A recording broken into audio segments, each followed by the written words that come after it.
안녕하세요. 발전소장입니다. 여러분, 새해 복 많이 받으셨습니까? 저는 우리 구독자분들께서 주신 복을 정말 많이 받아서 행복합니다. 어제 시간에 이어서 청소하는 비법에 대해서 그 핵심 포인트만 알려드리겠습니다. 예전부터 풍수학과 명리학, 관상학에 관심이 많아서 강의도 많이 듣고 관련 문헌도 많이 읽어서 지금은 풍수발전소라는 유튜브 채널도 함께 운영하고 있습니다. 보이지 않는 기의 흐름에 관해서 이야기를 하다 보니 중년 발전소 채널과는 다르게 악플도 정말 많이 받고 있지만 그래도 저를 믿고 따라오시는 분들은 오늘보다 더 나은 내일을 살 수 있다는 확신이 있기 때문에 사람들의 악플에 멘탈 흔들리지 않고 지금도 매일 공부를 하고 영상으로 함께 공유해드리고 있습니다. 풍수라고 하면 흔히들 점집, 운세, 사주팔자 정도로 생각하시지만 우리 삶에 전반에 걸쳐서 활용되지 않은 곳이 없는 정말 중요한 학문 중 하나라고 생각합니다. 그래서 오늘 시간에는 어제 시간에 이어서 현관, 거실, 안방, 주방, 화장실까지 제가 10년 이상 공부하고 제가 직접 집에서 활용하고 있는 그 비법 중 핵심 포인트만 공유해 드리겠습니다. 아무 이유 없이 갑자기 몸이 아프다거나 하는 일이 잘 풀리지 않고 정서적으로 불안하고 뒤로 자빠져도 코가 깨지는 분들은 오늘 영상을 끝까지 시청하시고 적용할 수 있는 부분에 대해서는 꼭 적용을 해보시고 오늘보다 좀 더 나은 내일을 살아가시길 간절한 마음으로 기도드리겠습니다. 자, 그럼 오늘 영상 시작합니다. 본 내용에 앞서 청소에 관한 포인트만 한번 짚고 가겠습니다. 아침에 일어나서 창문을 활짝 열고 환기를 시키고 이부자리를 정리하며 작은 성취감으로 하루를 시작하고 그때 이루고자 하는 소원이나 그날의 각오를 입으로 뱉으면 정말 더 좋습니다. 필요없는 물건을 정리하면 좋은 아이디어가 떠오르고 청소를 하면서 긍정적인 에너지를 만드는 것이 핵심 포인트였습니다. 그리고 집안에 한 곳을 치울 때 이불이나 큰 포대를 그 장소의 한 가운데 펼쳐놓고 모든 잡동사니를 모아놓고 꼭 필요한 물건은 오른쪽, 필요 없는 물건은 왼쪽, 언젠가 쓰지 않을까 하는 물건은 지체하지 마시고 왼쪽으로 보내고 정리하라가 어제 영상의 핵심 포인트였습니다. 자, 그럼 본 내용으로 들어가겠습니다. 현관, 거실, 안방, 주방, 화장실, 마지막 옷정리 순으로 진행하고 영상을 마치겠습니다. 부자 되는 청소비법 7가지 중 그 첫 번째, 현관입니다. 여러분, 현관은 우리 신체로 따지면 얼굴이라고 생각하시면 됩니다. 얼굴이 어두침침하고 검버섯이 있는 것보다는 밝고 환한 얼굴이 예뻐 보이는 것은 당연할 것입니다. 현관은 우리가 외출 후 신발을 벗고 들어가는 곳이기 때문에 흙먼지가 묻어있기 때문에 집안의 다른 장소보다 조금은 지저분할 것입니다. 현관 바닥에는 아무것도 있지 않는 것이 좋습니다. 음식물 쓰레기 버리러 갈 때 씻는 슬리퍼 하나 정도만 빼고 모두 신발장에 넣으시기 바랍니다. 우산, 골프백, 생수 같은 것은 절대로 현관에 두어서는 안 됩니다. 기의 소통이 막힙니다. 그리고 현관이 어둡다면 밝은 LED 등으로 바꾸는 게 좋지만 여의치 않다면 간접 센서 조명등이라도 꼭 달아 놓으셔서 밝게 해주시기 바랍니다. 사람을 볼 때 첫인상이 중요하듯이 그 집안의 첫인상은 현관에서 결정되기 때문입니다. 원룸 사시는 분들 중 신발장이 없으면 쿠팡에서 간이 신발장이라고 검색하면 작은 공간을 쓰면서 높이 신발을 정리할 수 있는 아이템들이 많으니 활용해 보시기 바랍니다. 얼마 안 합니다. 하나 사시기 바랍니다. 그리고 부자들 집에 가보신 분들은 아시겠지만 문에 풍경을 달아 놓습니다. 풍경이란 절의 처마 끝에 달려있는 종입니다. 그 종 안에는 물고기가 달려있는데 그 이유는 잡기를 물리치고 사람이 나가고 들어올 때 악귀를 떨치고 좋은 기운을 받고 항상 깨어있고 부지런하게 살아야 한다고 해서 눈을 뜨고 있는 물고기로 조각을 하는 것입니다. 쿠팡에서 현관문 종이라고 치면 로켓 배송으로 내일 새벽에 귀여운 종이 여러분들 문 앞에 도착했을 것입니다. 가격은 10,000원 밖에 안 합니다. 그렇게 현관을 지나 거실로 갑니다. 혹시 거실로 가는 통로가 길다면 그것도 밝게 해주시고 자연 풍경을 담은 그림 한 점 정도 걸어두시면 정서적으로도 도움이 되고 좋은 기운을 집안에 안겨줄 것입니다. 두 번째, 거실입니다. 여러분, 나 혼자 산다와 같은 관찰 예능 프로그램에서 어떤 연예인들의 집을 보면 원색으로 벽지가 되어 있고 기괴한 토속품으로 인테리어가 되어 있는 집을 한 번쯤 보신 적 있을 것입니다. 그 연예인이야 그렇게 살든지 말든지 우리 같은 평범한 사람들은 그렇게 살다간 정신병 걸립니다.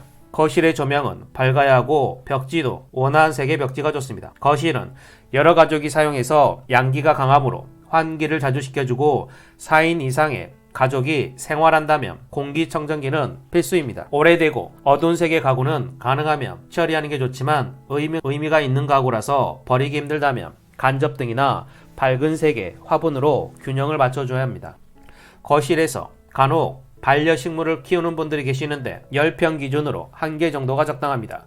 34평이라면 4개 정도까지는 좋지만 5개 이상 넘어가면 과유불급입니다. 너무 많다면 적당히 정리하시기 바랍니다. 현관에 하나, 거실에 하나, 주방에 하나, 베란다에 하나 이 정도가 적당할 것입니다. TV를 보는 곳에 가족 사진을 걸어두는 것이 화목을 위해서 좋습니다. 알 수 없는 추상화나 우울증을 앓고 있던 화가나 자살을 한 화사의 유작들은 가급적 피하시는 게 좋습니다. 특히 집안에 우울증 환자가 있다면 당장 치우셔야 합니다. 소파는 가족 구성원들의 인원이 다 앉을 수 있거나 조금은 여유 있는 좌석으로 구매해야 합니다. 앉는 자리가 부족하면 안 될 것입니다. 세 번째, 안방입니다. 침대의 머리 방향은 가능하면 동남쪽이나 남쪽 방향으로 두는 것이 좋습니다. 하지만 구조상 그게 힘들다면 문을 열었을 때 대각선 그 방향에 두시면 됩니다. 매트는 적당한 쿠션감이 좋고 침구의 색상은 온화하고 포근한 색상이 좋습니다. 침구는 잠잘 때 빼고 항상 반듯하게 정리되어 있어야 합니다. 침대 협탁은 가능하면 양쪽으로 배치하는 것이 좋습니다. 심리적 안정감을 제공하기 때문입니다. 공간이 협소하면 한쪽에만 두셔도 됩니다. 조명이나 핸드폰 이외의 잡동사니는 치우셔야 합니다. 침대는 너무 각지거나 너무 둥근 것보다는 완만한 곡선이 좋습니다. 우리가 장시간 잠을 자야 하기 때문에 우리의 무의식을 자극하기 때문에 무난한 것이 좋습니다. 침대의 위치가 출입문과 창문과 일직선으로 놓이면 편안한 수면을 취할 수 없으니 이러한 배치는 피하는 게 좋습니다. 큰 거울이 안방에 있거나 잠을 자는 모습이 화장대 거울에 비친다면 방향을 틀어야 합니다. 예전부터 잠잘 때 거울이 비추면 배우자가 바람난다고 극도로 꺼려 했습니다. 안방에는 화분 같은 살아있는 생명체는 치워야 합니다. 안방은 오직 수면을 위한 공간이어야 할 것입니다. 화장대나 선반 위에 적당한 크기의 가족사진이 잘 보이게 놔두시면 배우자의 바람을 예방할 것입니다. 머리맡에는 그림이나 시계 등이 있으면 무의식 중에 계속 작용을 하니 머리맡에는 아무것도 없어야 할 것입니다. 네 번째, 주방입니다. 주방에는 가급적 쓰레기통이 없는 게 좋습니다. 굳이 있어야 한다면 작은 크기의 뚜껑이 꼭 달려 있어야 합니다. 쓰레기통은 사용 후 항상 깨끗하게 관리해야 합니다. 칼이나 가위같이 끝이 날카로운 도구들은 보이지 않게 관리해야 합니다. 식기, 수저 등은 항상 깨끗하게 관리하고 금이 가거나 이가 나간 그릇은 아무리 비싸도 바로 버리시기 바랍니다. 한 달에 한 번 정도는 찬장에 먼지도 제거하시기 바랍니다. 식물은 가능하면 두지 않는 것이 좋지만 꼭 두고 싶다면 시들지 않게 잘 관리해야 할 것입니다. 고장난 주방기기들은 수리를 하든지 안 쓰실 것 같으면 바로 버려야 합니다. 서랍장에 문고리가 덜렁거리지 않게 잘 관리하시기 바랍니다. 그리고 개수대, 가스레인지, 인덕션은 항상 깨끗해야 합니다. 제발 설거지 쌓아놓지 마시기 바랍니다. 특히 주방은 재물운을 담당하는 조왕신이 머물고 있는 곳이라고 하여 다른 곳보다 청결을 더 신경 써야 할 것입니다. 아직 조왕신을 만나본 적은 없습니다. 궁금하시면 네이버에서 조왕신을 검색해 보세요. 그리고 가능하면 칼집, 쌀통, 꿀단지 같은 재물운을 끌어당기는 이러한 풍수소품은 쿠팡에서 구매하셔서 주방에 놓아두시면 여러분들의 재물운이 늘어날 것입니다. 가격은 1만원 선입니다. 로켓 배송, 로켓으로 배송해줍니다. 다섯 번째, 화장실입니다. 화장실은 여러분의 공부방만큼 밝아야 합니다. 물이 많은 곳이라 밝은 기운으로 눌러줘야 합니다. 환풍기 청소는 최소한 한 달에 한 번은 해줘야 합니다. 뚜껑 열고 필터 빼고 곰팡이를 깨끗이 제거해주세요. 필터는 햇빛에 말려야 할 것입니다. 악취가 나지 않게 환기를 잘해주고 은은한 향이 나게 해줘야 합니다. 부자들의 화장실, 부자 동네의 가게, 명품관 화장실을 떠올리시면 아실 것입니다. 무조건 깨끗해야 합니다. 물때, 곰팡이 키우지 마세요. 금이 간 거울이나 깨진 타일은 바로 수리해야 합니다.